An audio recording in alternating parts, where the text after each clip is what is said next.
ఉప్మా చేసుకోవడానికి అయితే first oil వేసి రవ్వ వేయించుకోవాలండి.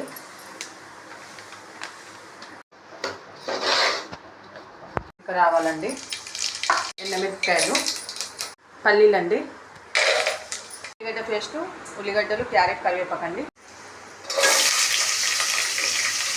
ఉల్లిగడ్డలు క్యారెట్ అన్ని ఫ్రై అయినాకనైతే వాటర్ పోసుకోవాలండి తగినంత. సాల్ట్ అండి తగినంత.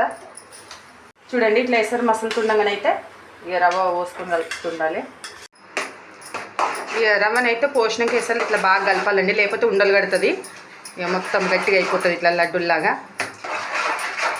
ఇక ఇట్లా అయితే ఉప్మాని మధ్యలో అయితే కలుపుతుండాలండి. తక్కువ పెట్టి అయితే ఉప్మాను ఉమ్మోగులని తీయాలి. చూడండి ఇక గ్యాస్ అయితే ఇట్లా తక్కువ పెట్టి ఉప్మాను ఉమ్మోగులని తీయాలి. ఇంకో 5 minutes అయితే ఉప్మా అయిపోయినట్టే. చూడండి ఉప్మా అయితే రెడీ అయిపోయింది, వేసుకొని తినడమే. మేమైతే ఉప్మా మామిడికాయ చట్నీతోనైతే వేసుకొని తింటాను. ఓకేనా ఫ్రెండ్స్.